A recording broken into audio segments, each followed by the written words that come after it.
2025 সাল শেষ হতে আর মাত্র বাকি 35 দিন। এই পুরো বছরের আমার ফেভারিট দিন কোনটা জানো?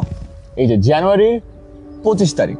তোমরা নিশ্চয়ই ভাবছো যে কেন, চলো দেখাই। মানে ফার্স্ট হওয়ার পেছনে ডেমির স্কুলের টিচারদের সবচেয়ে বেশি অবদান রয়েছে।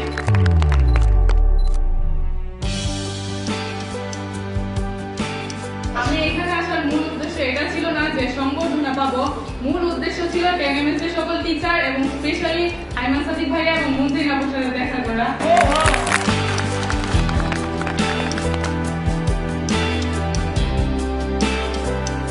আসলে আমি তাদের আপনজন মনে করি যারা সবসময় আমাদের পাশে থাকে, আমাদের সাপোর্ট করে, সঠিক দিক নির্দেশনা দেয়। আর আমার আপনজন হলো 10 মিনিটস। কেমন আছো? তুমি কোরআনের হাফেজ, তুমি 3 বছর আগে হাফিজি শেষ করছো, তুমি তোমার ক্লাসে ফার্স্ট হও, 3 বছর ধরে তারাবি পড়াইতেছো।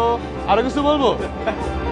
সামনের কৃতি শিক্ষার্থী নিয়ে কিন্তু আমি আরো অনেক বেশি এক্সাইটেড। সো তোমরা যে নোটগুলো আমাদের গ্রুপে আপলোড করছো, প্লিজ চালায় যাও, অনেক স্টুডেন্টের হেল্প হবে। এন্ড ইয়েস, বার্ষিক পরীক্ষার রেজাল্টটা পাওয়ার সাথে সাথে ছবি তুলে গ্রুপে আপলোড করবা, বিকজ এর মাধ্যমে কিন্তু তুমি কৃতি শিক্ষার্থীতে আসতে পারবা। আর 2026 সালের ওবির ভর্তি প্রক্রিয়া শুরু হয়ে গেছে। শুরুর দিকে আমরা খুব স্পেশাল কিছু গিফট রাখছি আমাদের স্পেশাল স্টুডেন্টদের জন্য। সেগুলো কি? কমেন্টের লিংক আছে, ক্লিক করো, পুরো ডিটেলস জেনে যাবা। এখন বার্ষিক পরীক্ষার ফাটায় প্রস্তুতি নাও। Wish you all the best.